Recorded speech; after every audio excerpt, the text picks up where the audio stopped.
Bom, muito boa noite, querido seguidor. Oi, Silvio, Boa gente, noite. começando a nossa live aqui pela Escola Superior de Advocacia, a ESA. Prazer receber aqui comigo hoje o Silvio Saldanha, na nossa Terça com Lei. Boa noite, Silvio. Boa noite, Patrícia. Boa noite especial aos seguidores aqui da ESA. Um prazer. Quando eu recebi esse convite, eu te confesso que eu fiquei muito envaidecido, né? E hoje estou aqui para trocar essa ideia, fazer esse bate-papo gostoso que a gente sempre faz. E vamos lá, vamos ver se a gente consegue aí levar uma mensagem bacana para o pessoal, um assunto tão polêmico e tão preocupante, né? A alegria é toda nossa, viu? Muito obrigada, gratidão e alegria. Lembrando, gente, deixa eu fazer a apresentação aqui do Silvio. O Silvio Saldanha, ele que é o presidente da Associação dos Mutuários e Moradores de Minas Gerais, a MMMG, não é isso, Silvio? Perfeito. Falei direitinho? Eu troco mutuário Perfeito. por morador. Não, perfeito. Certinho. Pois então, Silvio, hoje nós convidamos para vir para cá, porque durante a pandemia, muitas mudanças, não é mesmo? Com relação à renda das pessoas, pessoas desempregadas, pessoas que tinham uma renda e houve uma diminuição, uma economia totalmente assim reformulada diante de um quadro, né? Nada esperado que era de uma pandemia. Então, hoje, o nosso assunto, nós vamos falar sobre as mudanças do sistema financeiro habitacional. Silvio, nós dividimos aqui, eu até gostei muito, né, de uma forma didática, para a gente falar para os consumidores, em diferentes fases das suas vidas, não é isso? Exato, exato. Eu digo sempre que o consumidor ele é cíclico, né? A cada momento da vida ele tem um cenário relativo à casa própria. Então a gente pode falar do consumidor que ainda não tem, daquele que já tem, está passando por um problema, ou aquele que está querendo se livrar do problema, né? Então é uma linha do tempo que eu digo que a qualquer momento a gente pode se enquadrar em qualquer uma delas. Excelente. Me fala uma coisa, de uma maneira geral, antes da gente entrar aí nessas diferentes fases dos consumidores, explica aqui para os nossos seguidores, nossos internautas, qual que foi a mudança principal aí do sistema financeiro habitacional durante essa pandemia?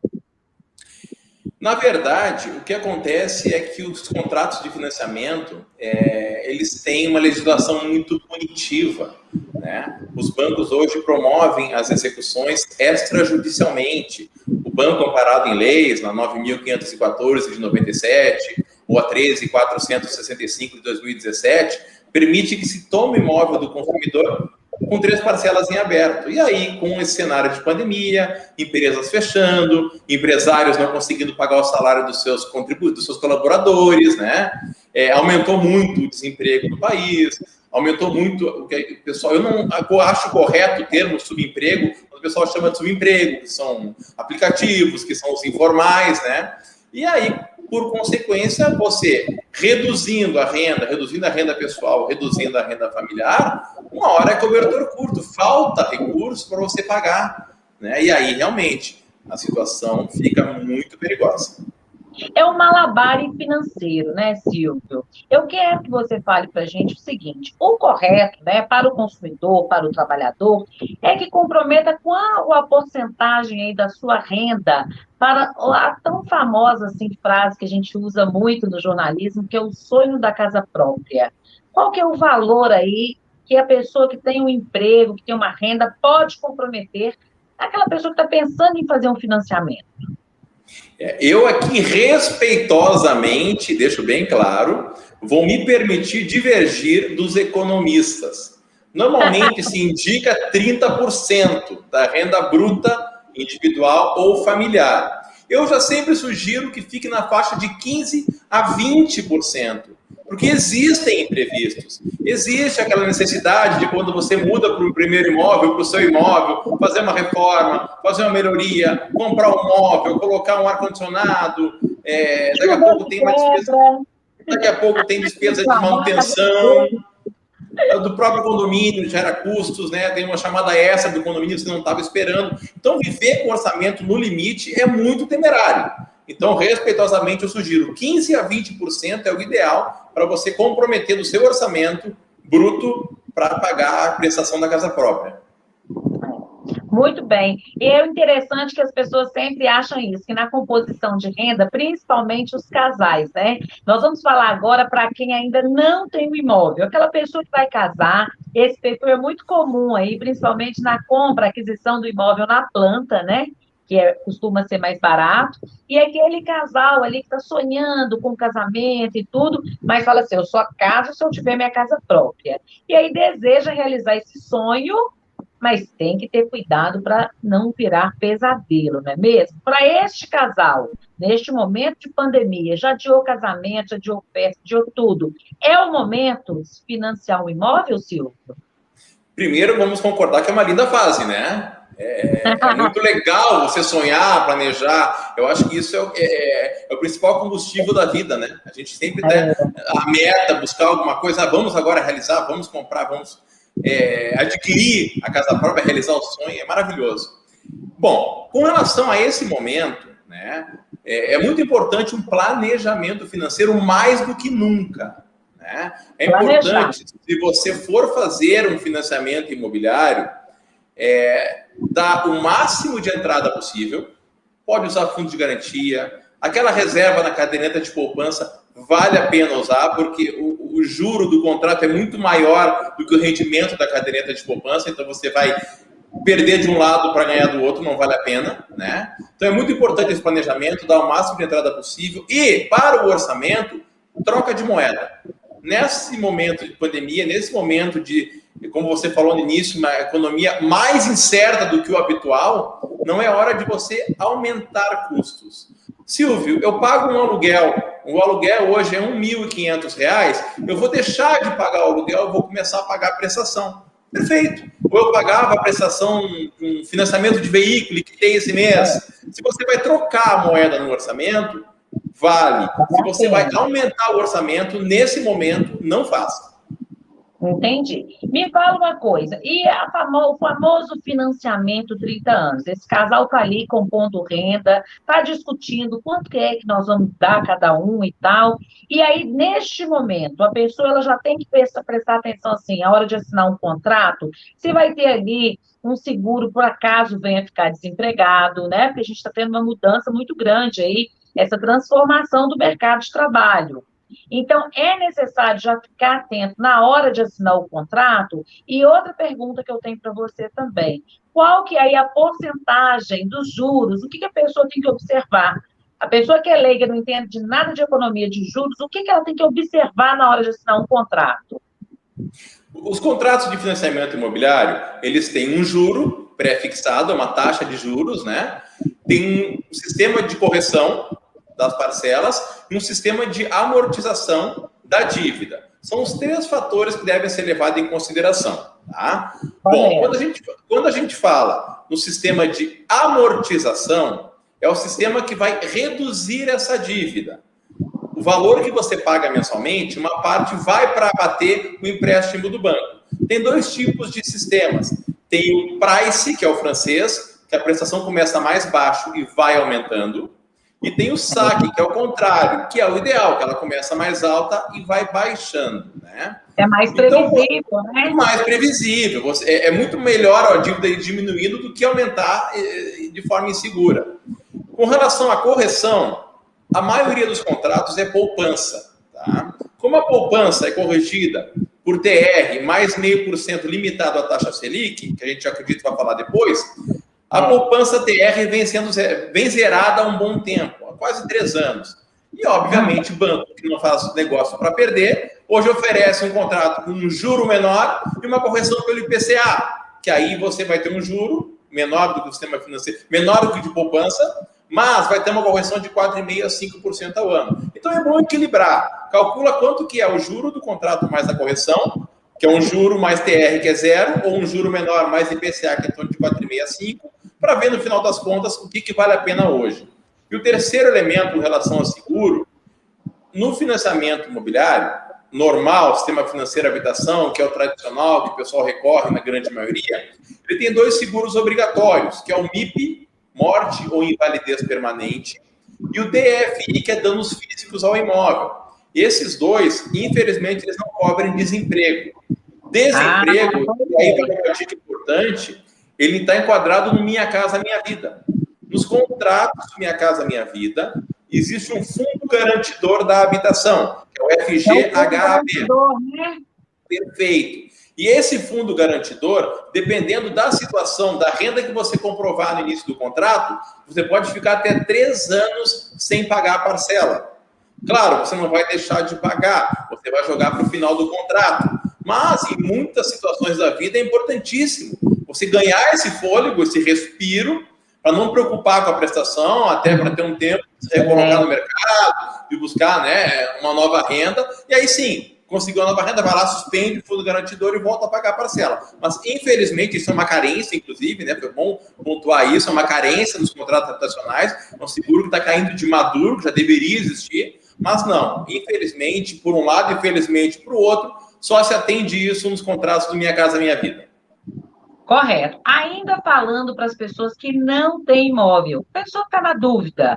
Olha, já temos a participação por aqui. A Renata, ela pergunta, devo comprar um imóvel pronto ou em construção? Quais são as vantagens e desvantagens? Principalmente na mídia, a gente vê muitas denúncias e matérias de atraso das construtoras, Silvio. Vale a pena comprar o imóvel em construção? Agora eu vou arranjar briga com os construtores, né? Mas, gente, eu tenho que falar o que eu enxergo no dia a dia, a realidade de quem procura a associação aqui há 21 anos, eu tenho que retratar o que eu recebo, né? Imóvel na planta já foi um bom negócio. Foi um belíssimo negócio. Porque você ia pagando um pouquinho por mês, até o imóvel ficar pronto, financiava lá na frente. Não tinha a taxa de evolução de obra que hoje as construtoras fazem. A construtora, o que ela faz? A maioria das construtoras, elas não constroem com recursos próprios. Elas pegam um empréstimo no banco, conforme elas vão vendendo na planta, elas repassam o juro desse empréstimo para o consumidor. Então, o consumidor paga, além da entrada, muitas vezes parcelada para a construtora, o juro do contrato, que é um empréstimo da construtora. Então, ele fica oneroso. E aí, claro, demanda risco, a construtora não entregar na data, ter problema de construção. Só que, como se construiu muito ali nos anos 2007, 2008, até 2010, 2011, gerou uma demanda de imóveis que se pagou barato e hoje ainda se vende barato. Tem pessoas que compraram imóveis em 2008 por 80 mil, hoje ele vale 240. Então, se a pessoa vender ele por 180, 190, tá um bom negócio para todo mundo, tá uma relação ganha-ganha, porque ela já ganhou e quem está comprando está pagando menos. Tudo. Essa época de 2007, 2008 foi uma época excelente para se comprar imóvel, né, Silvio? Tiveram muitos incentivos, inclusive a lei do Minha Casa Minha Vida é desse tempo, né? Pois é. Eu me lembro, assim, que antigamente um imóvel que valia, o que você falou, 80, 70 mil, 80 mil, hoje a pessoa vende por 300, né? Exato. Então, esse mesmo vendedor, se ele quiser vender por 250, ele triplicou o patrimônio dele, o comprador está pagando 50 abaixo do que vale, está todo mundo numa relação ganha-ganha, né? E a pessoa que comprou já entra para o imóvel imediatamente. Então, como ainda existe um bom número de oferta de imóveis à venda, principalmente em Minas Gerais, o imóvel pronto hoje é uma melhor situação. Tá, e agora tem mais uma dúvida aqui. A Jussara, ela está perguntando o seguinte: Patrícia Joe, gente, muitas dúvidas chegaram para a gente também no Instagram durante a nossa divulgação, né? Nós começamos a divulgar semana passada, e esse assunto bomba, né, Silvio? Nós falamos lá na Itatiaia semana passada, e aí eu convidei as pessoas para virem para cá, para a nossa live na Escola Superior de Advocacia, ter a presença do Silvio aqui para resolver alguns casos pontuais. A Jussara mandou. Ela tem aqui 30% do valor do imóvel que ela quer comprar. Ela vai precisar de uma parte, né? Pegar financiamento com o banco. O que ela tem que observar, Silvio, antes de fazer esse financiamento? Primeiro, obrigado pela pergunta, né, Jussara? Vai procurar, dentre os bancos que oferecem financiamento imobiliário, o que indicar o menor custo efetivo total do contrato. Esse é outro grande erro, tá? Que as pessoas acabam não tomando ciência, ou os bancos não informam, e isso dá uma grande diferença. A gente não pode comparar do banco A para o banco B, para o banco C, a taxa de juros. Tem que comparar o custo efetivo total, que são os juros mais as taxas embutidas. Então, o banco A vai me dar um custo efetivo de 5%, o banco B 6%, o banco C 7%, você vai contratar o banco A. Por quê? Porque o juro e o custo operacional daquele dinheiro vai ser menor. Entendi. E aí, lembrando que você falou bem no inicinho também, para você que entrou agora na nossa live, hoje nós temos aqui a Terça com Lei, estamos falando sobre as principais mudanças no sistema, né, financeiro habitacional, o Sistema Financeiro SFH, esse é, mesmo. Sistema Financeiro Habitacional. E o Silvio Saldanha, gente, ele que é o presidente da AMMMG, Associação dos Mutuários e Moradores de Minas Gerais, né? Uma associação onde ele está lá há mais de 21 anos, tem muitos casos lá, é uma briga, né? Porque todo mundo, quando tem algum problema, é porque quis realizar o sonho da casa própria, muitas vezes a vida mudou, veio alguma coisa e a pessoa não teve condições de manter aquele imóvel, né, Silvio? E eu sempre falo que prevenir é melhor que remediar, não é mesmo? Sem dúvida, buscar orientação. É claro, eu estou falando aqui da Associação dos Mutuários, mas Minas Gerais é abençoada com diversos órgãos que dão esse suporte de forma gratuita para o consumidor, isso é muito bom. Buscar, entender, orientar para fazer um bom negócio, para saber, Silvio, eu sei que tem risco, mas eu vou entrar sabendo dos riscos, aí é válido. O problema é o incerto, é a surpresa, que se ela não for agradável, muitas vezes você perde tudo, perde o que pagou, perde o imóvel, né? É muito triste. É muito triste, gente. E aí o sonho pode virar um pesadelo, né? Agora nós vamos passar para justamente para quem já tem o financiamento imobiliário. Nós falamos aí algumas dicas, algumas orientações jurídicas para você que sonha aí com o imóvel da casa própria, né? Inclusive, tem muitos advogados, colegas nossos, que às vezes precisam de um incentivo, né? Porque como profissional liberal, às vezes não tem uma renda ali, uma capacidade financeira comprovada, muita moçada aí casando, iniciando, acabou de formar, que precisa do imóvel, e aí tem essas dúvidas todas, né? Mas agora nós vamos passar uma orientação para aquela pessoa que já tem o financiamento imobiliário. Diversos bancos concederam, Silvio, agora, durante a pandemia, a suspensão ou até mesmo a diminuição no valor das parcelas do financiamento, para dar aí um oxigênio, um fôlego, né? Para que o cliente, o consumidor, conseguisse aí pagar a sua parcela em dia. O Ronaldo, ele é cliente da Caixa, né? E ele fala o seguinte: já paguei 5 anos, ainda faltam 25 anos. Precisei parar agora, suspender durante 3 meses o pagamento das minhas parcelas do financiamento. E agora, esse valor vai para o saldo devedor?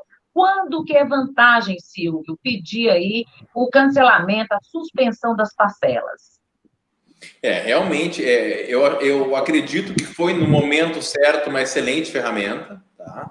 Ele deu uma oportunidade das pessoas não preocupar com a prestação naquele período, né? Ele vai sim para o final do contrato, mas só que o que ocorre é o seguinte: só é interessante usar essa ferramenta se você realmente não tiver condições de pagar as parcelas. Eu tenho condições, mas eu vou aproveitar essa facilidade. Ela não é uma facilidade, gente. Ela vai para o fim do contrato, e para o fim do contrato, o contrato vai sofrer correções. O contrato tem correção anual. Então, todo ano vai impactar um pouquinho mais naquela dívida. E pega o exemplo do contrato de 30 anos que o consumidor pagou 5, ele vai ter 25 anos de correção em cima dessas parcelas que ele jogou para o final. É uma excelente ferramenta se você realmente precisa. Não precisa, não utilize. Faça o contrário. Se sobrou um dinheiro, entrou um dinheiro extra, uma grana não estava esperando, vai lá, amortiza o contrato. Paga as parcelas de trás para frente. Isso que eu vou perguntar agora. Entrou um 13º, ou então até mesmo a rescisão, né, do valor aí de algum contrato de trabalho. E aí, é melhor o quê? Amortizar as parcelas? O banco te dá aquela opção entre você amortizar a prestação ou o saldo devedor. O que é melhor? O que é mais vantajoso para o consumidor? Seguindo a mesma linha de raciocínio do juro ser constante anual, a correção, no caso, ser constante anual, o melhor é sempre você pagar as parcelas de trás para frente. Porque a parcela no final, ela tem menos juros embutidos. Você pega hoje, se a sua prestação for R$1.000, por exemplo, R$1.000, a última parcela vai ser R$250.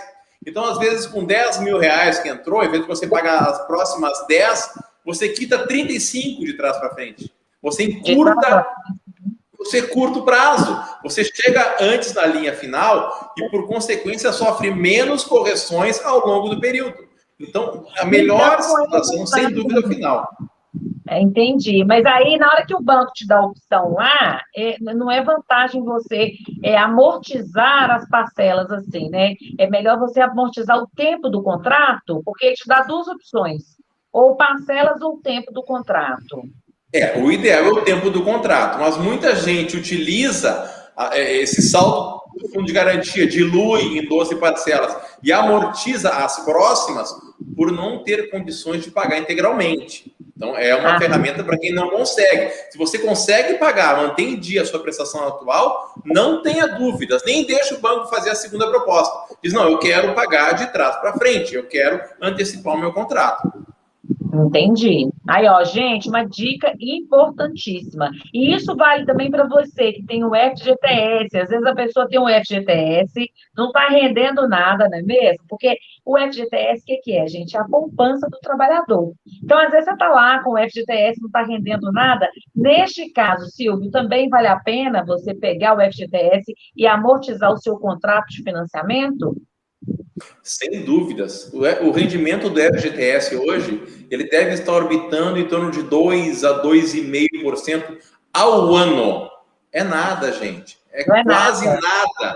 Aí você olha o seu contrato de financiamento e tem um juro. Vamos pegar o mais baixo, pegar que é 5% ao ano, mais correção. Já é o dobro. Então você está ganhando, o banco está te pagando 2,5% no teu FGTS e está cobrando 5%. E você acha que está dando um bom negócio? Não, você está perdendo dinheiro, está dilapidando o seu patrimônio, porque aquele rendimento lá é fictício. Você paga o dobro para o banco.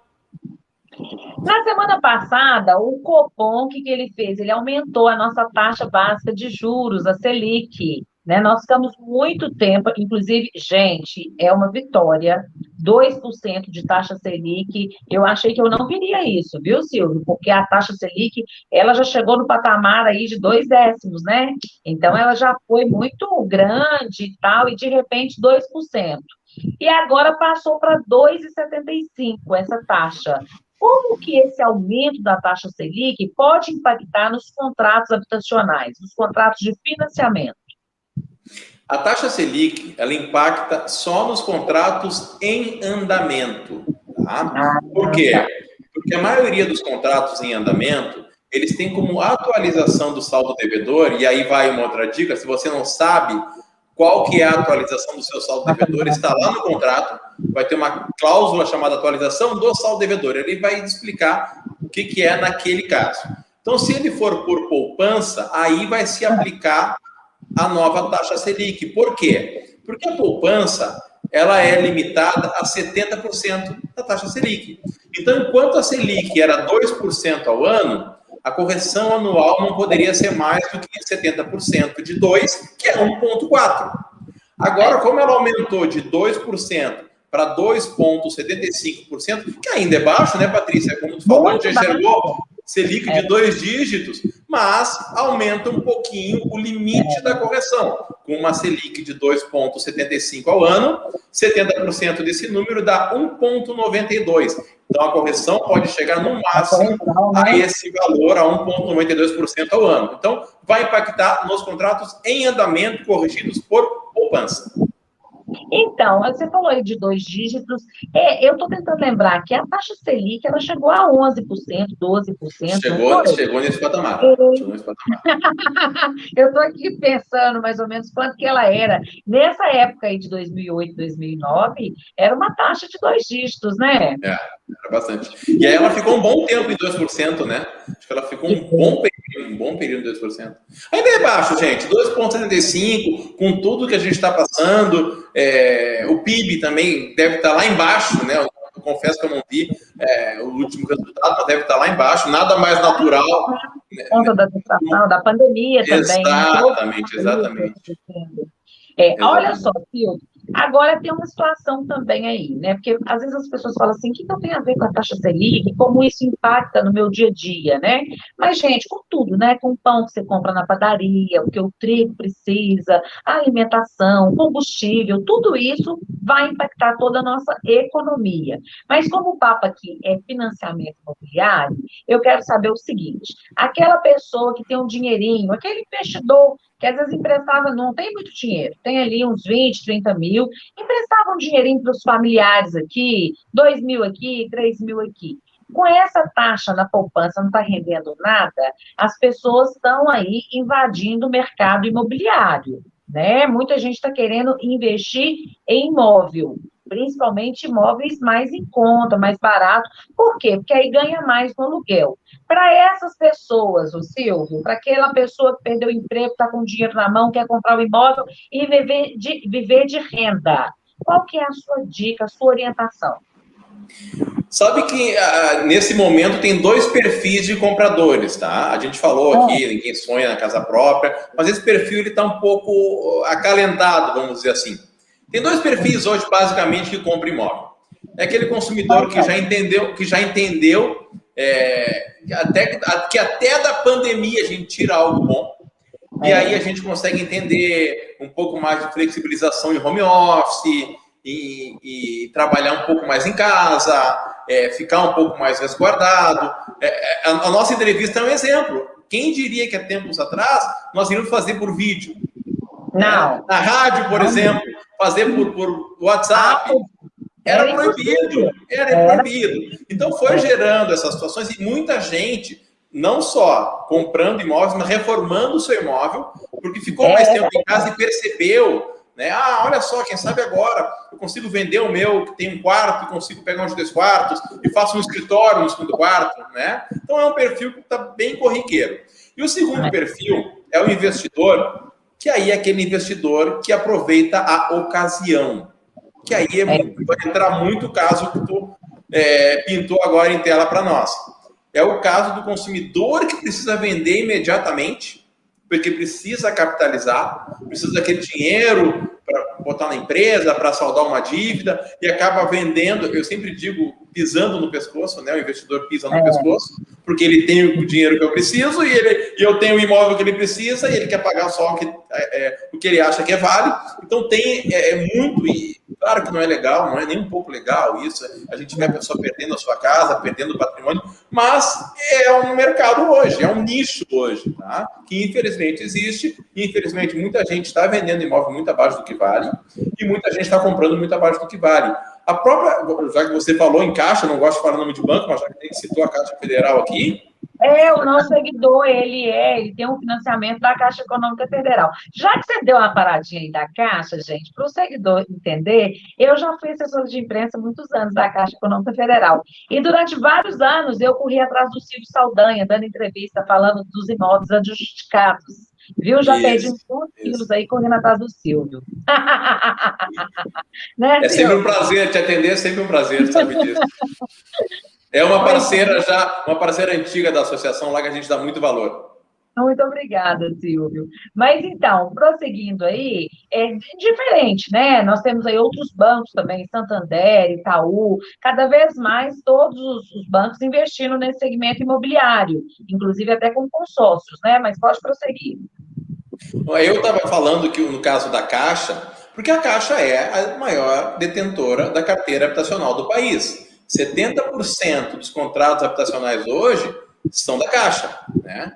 E a Caixa, ela toma imóveis de quem não paga, depois coloca a venda em leilão, depois coloca a venda direta quando passa o leilão. E a venda direta é aquele imóvel que já é do banco. Para você ter uma ideia, Patrícia, isso são estatísticas, são dados, tá?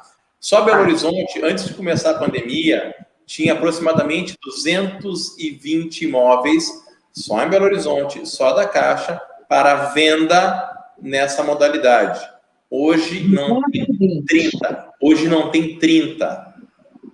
São os imóveis que a Caixa tomou. E aí, claro, a Caixa vende muito mais barato, porque vende ocupado, porque vende, você não consegue olhar o imóvel antes de comprar. Mas muito investidor comprou. Porque nós estamos falando de 200 e tantos para 30 que tem hoje. Nós estamos falando de um ano.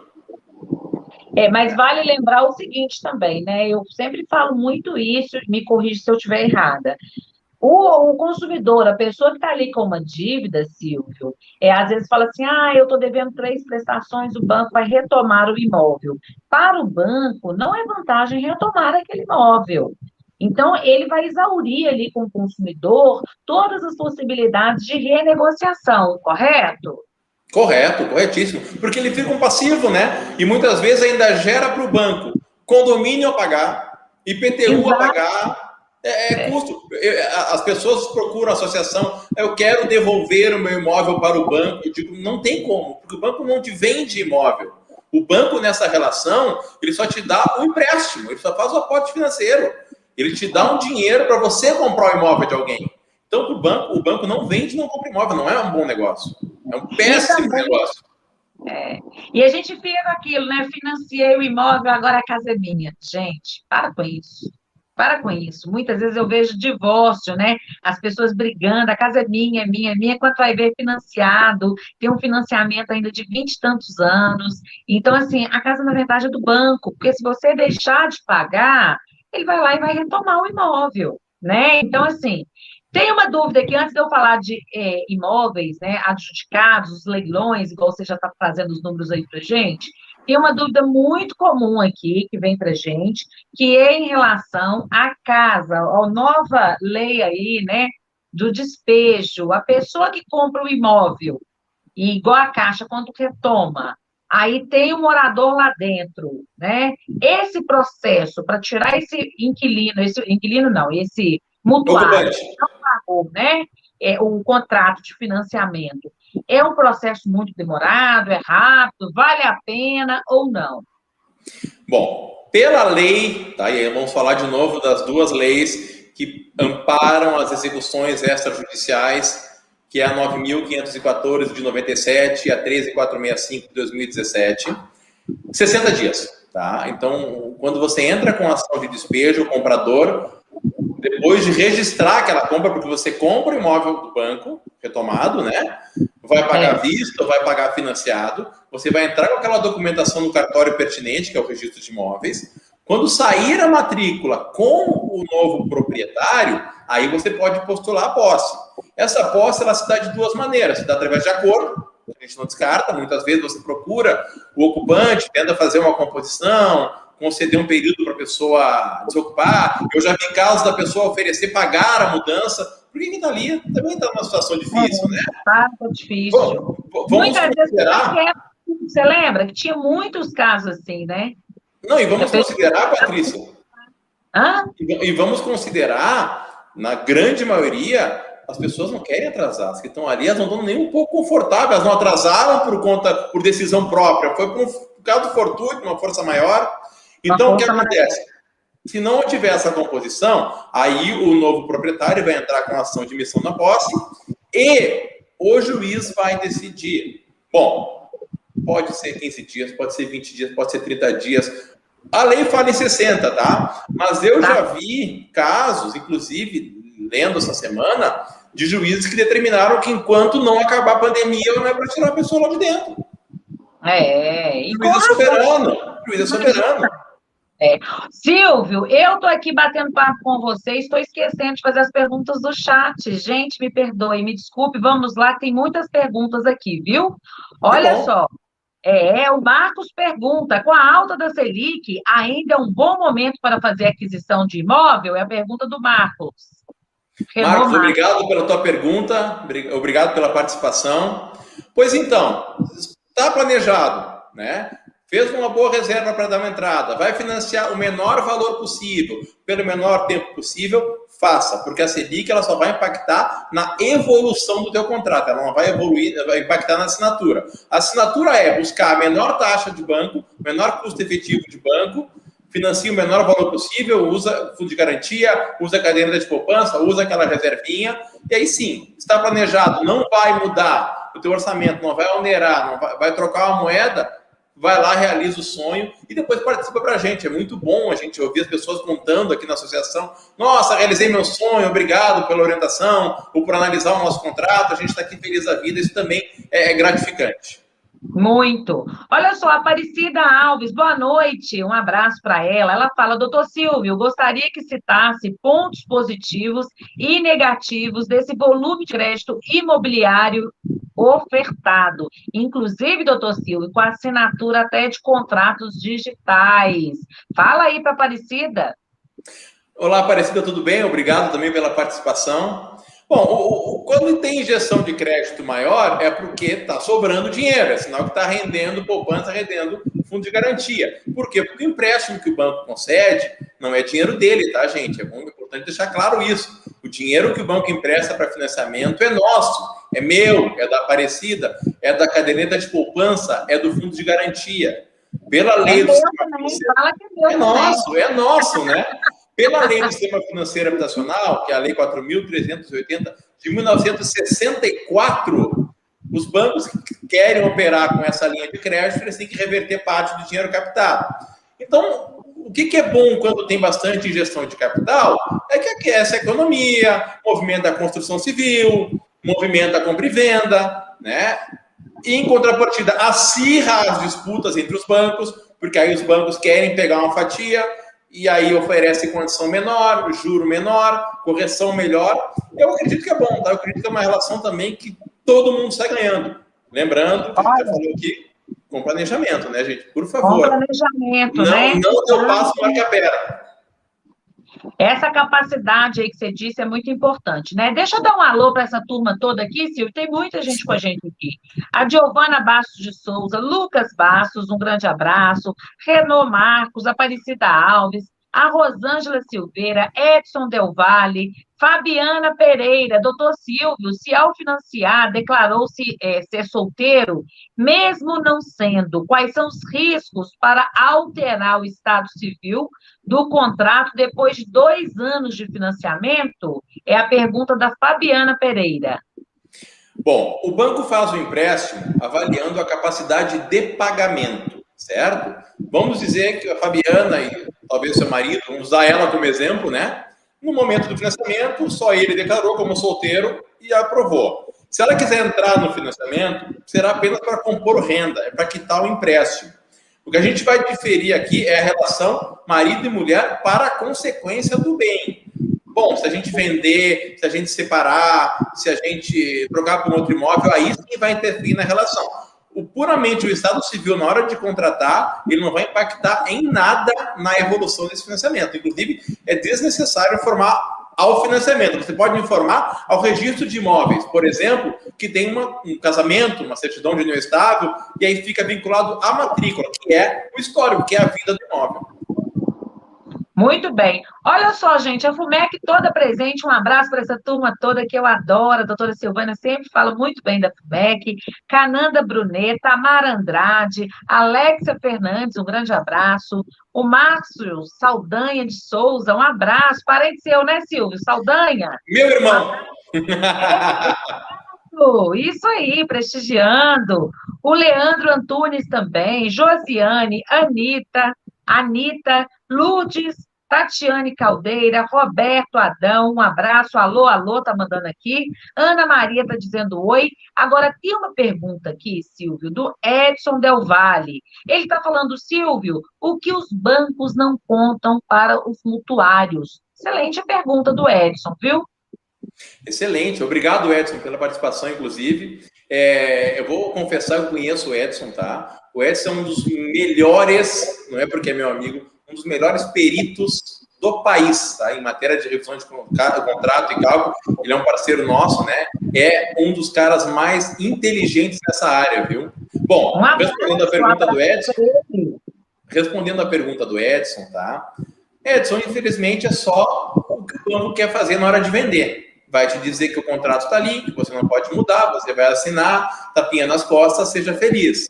Você não vai ficar sabendo ali na hora tudo que é o ruim. O bom você vai saber. O bom ele já exaure ali. É uma atmosfera maravilhosa, todo mundo cumprimentando o contrato, entrega de chaves é maravilhoso. O banco não vai te alertar da correção, do juro, do risco de perder, da execução, nada. A parte negativa não vai ser informada. Por isso que é importante. Entra no jogo sabendo as regras. Consulta.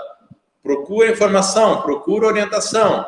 Sim, já sei dos riscos, vai lá e faz. O banco não vai te dizer, não vai te alertar nada que possa prejudicar ou inviabilizar a assinatura do contrato. Nada contra os bancos, mas é a postura, infelizmente, que a gente vê no dia a dia. Lembrando também, né, Silvio, que o banco, muitas vezes o gerente que está ali te atendendo, ele tem a meta, ele precisa de bater a meta. A Então, venda casada. a venda casada, todo cuidado é pouco, né? Olha, para você que entrou agora, gente, hoje a nossa live é a Terça com Lei. Um abraço, está aqui presente a nossa querida Silvana Lobo, ela que fez o convite para estar aqui mediando. Grande Silvana Lobo, obrigado. Adoro. Meu carinho e minha admiração, ela sabe disso. Pois é, a minha também. É a melhor professora de direito penal que eu já tive na vida e uma amiga maravilhosa, não é mesmo? Ser humano fantástico. Ela está falando o seguinte, viu, Silvio? Que a ESA, Escola Superior de Advocacia, agradece a disponibilidade. Um grande abraço, viu? A Tainara também está aqui, um abraço para ela. A turma da FUMEC toda tem uma dúvida aqui muito legal, do Edgar Penido. O Edgar está falando o seguinte, Silvio, vale a pena entrar aí com a revisão de um contrato feito com a Caixa em 2014? É a pergunta do Edgar. Bacana, boa noite, Edgar, tudo bem? Obrigado pela pergunta, por participar aqui conosco. Bom, revisão é um assunto bem polêmico, né? A gente está falando de justiça. Normalmente, quando a pessoa procura revisão, ela quer, obviamente, baixar a prestação. Ela quer baixar aquele compromisso mensal. Existem duas ferramentas que hoje se adotam quando você quer tentar reduzir esse compromisso. A primeira chama-se portabilidade de crédito, que é nada mais do que você pegar esse empréstimo de um banco, onde está hoje, para um novo banco com uma condição melhor. Então, você mantém a mesma dívida, o mesmo saldo devedor, mantém o mesmo prazo, mas diminui a parcela, porque diminui o juro, né? Então, é uma excelente ferramenta. É uma boa. Excelente. O lado ruim dela é um crédito novo. Então, você vai passar por avaliação de crédito, vai ter que ter renda comprovada, não pode ter restrição nenhuma. Então, são várias situações que se utilizam para um novo empréstimo e esse não é diferente, né? Mas é assim, se você tiver condições, vale a pena estudar. Essa semana eu atendi um caso aqui, o camarada baixou de 12% para 5%. 12 para 5%. E quer saber, o mais curioso? Dentro do mesmo banco, Patrícia. Porque ele foi procurar a portabilidade em outro banco. Ele procurou a portabilidade no outro banco, ele é um cliente, paga em dia. O outro banco procurou o banco atual para fazer a portabilidade. O que o banco fez? Correu atrás dele. Não sai. Não assina com o banco que eu vou te conceder. E aí, rapidamente, o banco baixa de 12 para 5. É um caso que eu acompanhei. Então, tem como buscar. Mas, em cima da pergunta do Edgar, tem a revisão judicial. O que hoje se considera como revisão judicial, principalmente? É a história do juro capitalizado. Antigamente, se discutia amortização antes da correção, se discutia a taxa de juros limitada a 12%, depois 10%, se discutia aplicar o índice de correção na prestação e no saldo devedor. Isso nada mais se leva em consideração. Até porque, com o passar do tempo, os bancos vão perdendo algumas ações e vão se adequando ao mercado. Eu vou parafrasear um ídolo que eu vou dizer que é nosso, tá? Chama-se José Lino Souza Barros. Meu pai no rádio, um beijo para ele. Ele me diz, se você avistar um banqueiro pulando do 18º andar, pode pular. Pula de olho fechado que o negócio é bom. Não precisa ter receio. É maravilhosa essa frase. Então, o que eu digo sobre a revisão? É o juro capitalizado. O que é o juro capitalizado? Você tem uma taxa de juro, 10% ao ano. Então, distribui essa taxa em 12 meses e aplica mensalmente. Então, 10% em 12 meses, 0,8. Só que ao invés de aplicar esse juro em cima do valor que você pegou emprestado, não. Ele vai aplicar em cima do valor corrigido, que é o juro sobre juro. Então, esse 10% vira 12, vira 13, vira 14. Né? E aí, se você leva para uma revisão judicial, e aí vai, claro, decisão, o juiz acatar, entender, o perito avaliar, você consegue, em muitos casos, baixar pela metade a prestação. Silvio, tem casos positivos? Tem. Como tem casos negativos? Muito. Tem súmula no STF? Tem. Tem súmula no STJ? Tem. Mas isso não é garantia. Não existe garantia em processo. Que é um grande erro que muitas vezes o consumidor. Ah, mas eu entrei com o advogado, eu confio. Não, pode confiar no advogado. Confia no profissional que você contrata. Mas não no resultado. O advogado é o meio, não o fim. Né? Mas sim, é de avaliar. Em muitos casos é recomendável a revisão. Em muitos casos você consegue sim baixar assustadoramente a parcela. E essa revisão é demorada quando é feita judicialmente? Quando é feita na portabilidade, eu acho que é rapidinho, né? Porque o banco quer manter o cliente. Mas e judicialmente? Demora-se muito? Portabilidade em torno de 30 dias. Judicialmente, Minas Gerais está alcançando o processo eletrônico na sua grande maioria das demandas. Hoje é tudo eletrônico e eles estão transformando em processo eletrônico muitos processos antigos. Isso dá um ganho de tempo fenomenal. Então, processo de 4 a 5 anos, hoje eu estimo que em 3 anos, tempo médio, você consiga esgotar todos os recursos necessários, tanto você quanto o banco, para finalizar um processo. Então, vamos ficar aí na média de 3 anos. Mas a gente está falando do tempo de processo. Existem instrumentos durante o processo que pode trazer uma prestação menor, uma liminar, né, que é um direito antecipado, onde você pode já pagar na justiça um valor menor, tem ferramentas. Mas, para concluir, e tomar aqui com sucesso, é o que a gente deseja para todo advogado que entra com a demanda, né, em média 3 anos. É isso mesmo. Ô, Silvio, eu ainda estou com muitas perguntas aqui. Ai, gente, o tempo está passando. Não passa não, calma aí. Olha, bebe uma aguinha aí que eu vou mandar um abraço para essa turma toda. O Cláudio Lebrão está aqui, um grande abraço. Tatiane Caldeira, CPA Cursos PET, um abraço para essa turma. Solange Caldeira, Edson Del Valle está falando que é bondade sua, viu, Silvio? Brígida Lara, um grande abraço, batendo palminhas aqui, ligadinho. O Cláudio Lebrão está falando o seguinte: devido à pandemia, seria possível pedir em ação para reduzir os juros cobrados no contrato feito, uma vez que até a Caixa já oferece contratos com juros mais baixos? É a pergunta do Cláudio. Cláudio, tudo bem? Obrigado também por participar aqui. E esses abraços que a Patrícia desejou, também deseja. Eu agradeço, né, o pessoal que está nos assistindo aqui. Cláudio, seria uma situação atípica, seria uma situação de costume. O que é o costume? Quando não está na lei, não tem decisão. É novo, né? É novo, é uma situação toda nova. Tem se visto muita decisão que os juízes estão considerando, sim, o fator pandemia como elemento para decidir algo diferente, algo atípico. A gente tem um exemplo aqui de um consumidor que está no imóvel que o terceiro comprou e o juiz diz que ele não é para sair enquanto não acaba a pandemia. Então é válido, tá? Mas, como tem injeção de capital, tá vendo? Eu digo, até da pandemia, alguém ganha em algum lado, dá para tirar alguma coisa boa. Mas, Cláudio, sim dá, mas eu recomendo, né? Se o teu contrato for muito antigo, foi de 2014, 2015, eram taxas que orbitavam entre 8,5% a 10%, tu consegue hoje uma portabilidade de crédito, se você se enquadrar nos requisitos, para metade disso. E aí você vai, sem ter desgaste de processo, sem ter desgaste de tempo, às vezes conseguir baixar pela metade a parcela. O que não impede de revisar o que pagou para trás.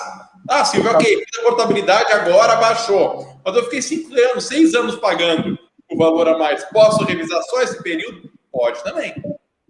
Uma decisão ou uma opção não descarta a outra, elas podem correr em paralelo. Perfeito. Tem muitas perguntas aqui ainda. Olha só, Giovana Bastos de Souza, um grande abraço. Adria Cordeiro, ela fala, boa noite. Em caso de divórcio, onde o casal possui imóvel financiado, qual é a melhor alternativa a ser adotada? Manter o financiamento em nome dos dois ou vender o imóvel e alterar aí a questão do nome no banco, né? Qual que é o melhor aí? Está perguntando a Adria Cordeiro. Boa noite, Adria. Tudo bem? Obrigado. Gente, é uma questão de... Já vamos entrar na seara do direito de família, né? Já é mais... Direito de família... Não, essa pergunta, na verdade, é para a Patrícia Joe, tá? Eu que vou dar um pitaco aqui. Bom, gente, o que acontece é o seguinte, o financiamento é uma dívida que provavelmente tenha sido contraída pelos dois. Os dois provavelmente comprometeram renda para pagar as prestações. Então, se optaram, enfim, divorciar, quem vai ficar responsável pelo pagamento? E aí você vai tratar no direito de família, vai tratar na separação, na partilha de bens, com a homologação do juiz, quem ficou responsável? Ah, foi A ou foi B? Não, mas nenhum consegue pagar a parcela. Se a gente separar, hoje a gente paga junto. Se a gente separar, os dois vai continuar, aí não resta alternativas. É vender, colocar a venda do imóvel, quitar o saldo devedor, e aí esse excesso, né, essa diferença, partilhar como bem convir entre os dois. Entendi. Eu vou falar assim, quando eu estou diante, né? E olha que eu só faço divórcio consensual, né? Eu trabalho com mediação.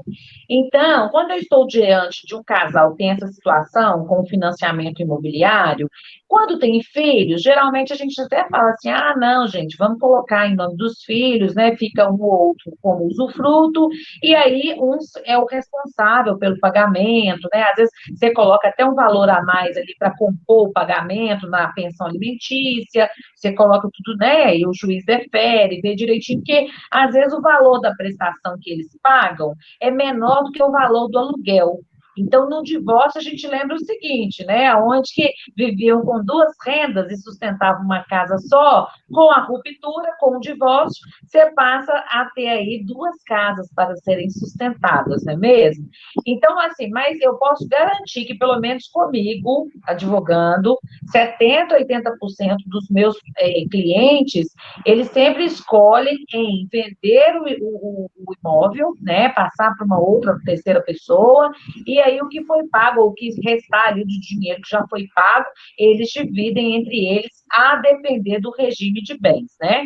Mas é uma situação muito polêmica. Ou então também o último divórcio que eu fiz, eu achei maravilhoso, sabe? O cliente, ele acabou aí falando, não, eu vou deixar minha parte para ela comprar, mas eu vou baixar bastante essa parte. O que valia aí 200 mil, eu vou fazer por 60 mil, ela vai me pagando aos poucos. Então, isso é muito legal também, quando a gente vê essa boa vontade, essa disposição fora da lei, né? Que vai além do que a lei confere. E por falar em lei, essa é a Terça com Lei, com o Silvio Saldanha, ele que é da Associação dos Mutuários e Moradores de Minas Gerais, respondendo as diversas perguntas aqui dos nossos seguidores. Silvio, ainda dá tempo de responder algumas perguntas, mas antes de terminar, eu quero deixar uma pergunta muito aí bacana para abranger tudo isso que nós estamos falando do sistema financeiro habitacional, né? Um grande abraço aqui para o Tiago, daí da associação, viu? Participando com a gente também. A Regiane, um abraço para ela. Josiane Dutra, um beijo para essa turma toda. A Camila, lá de Curvelo, um beijo, Camila. Gratidão e alegria, nossa turma toda em Curvelo. Tem também a Maria Aparecida em Sete Lagoas. Um abraço para essa turma. Silvio, me conta uma coisa. O que esperar do sistema financeiro de habitação? O que era interessante mudar aí nesse cenário de pandemia? O que está faltando, sabe? Aquela coordenação, indiferente de política, né? Nós estamos falando aqui de leis e do sistema de habitação. Ao seu ver, com a sua experiência, mais de 20 anos aí à frente da Associação dos Mutuários, o que você acha que está faltando aí para poder driblar essa pandemia, para realizar o sonho da casa própria de muitas pessoas? Só antes de responder a tua pergunta, já que tu tocou na questão geográfica, tá? Dentre os nomes que tu citou, não quero ser injusto, tem gente aí de Porto Alegre, Florianópolis, São Paulo... E dos nomes? Eu vou ser injusto, mas essa turma aí tem Porto Alegre, Florianópolis, São Paulo. Tem gente de Washington que está nos assistindo aí. Não. Né? Tem gente de Curitiba. Alemanha também, viu? Olha aí que bacana. Olha que maravilha, que maravilha. Gente, nós vamos ter que repetir mais essa live, pelo amor de Deus, que maravilha. Gratidão e alegria. Sem dúvidas. Patrícia, vamos falar de tudo que vem sendo feito. E aqui não é uma opinião política de quem apoia o lado direito ou o lado esquerdo da razão ou o centrão, nada. Eu estou falando do que vem evoluindo no sistema financeiro habitacional nesses últimos 20 anos, tá? Muita coisa já melhorou, muita coisa melhorou. Os contratos hoje são menos agressivos, né? As condições em si são menos agressivas. A gente acompanhou aí planos Minha Casa Minha Vida, que agora é o verde e amarelo, que ajuda muito aquela pessoa que tem uma renda menor a também adquirir a sua casa própria. Isso tudo é salutar. Mas ainda o grande problema nos contratos habitacionais é o maldito, e perdoe o termo, mas ele é necessário, juro capitalizado. Juro capitalizado. O dia que nós conseguirmos mudar e os contratos de financiamento imobiliário não tiverem mais juro capitalizado, pode colocar um juro de 8, 9, 10, 11% ao ano que vai ficar barato. Vai ficar barato. O juro capitalizado, ele aumenta de 3 a 4 vezes o contrato, o valor que deveria ser pago, num contrato de 30 anos, por exemplo. Silvio, poxa, mas... São 3 casas, né, que você paga, você compra um e paga 3. E sabe qual é o grande problema? É que no contrato não fala nem que o juro vai ser simples, nem que ele vai ser capitalizado. Então, o banco adota o que ele acha mais conveniente.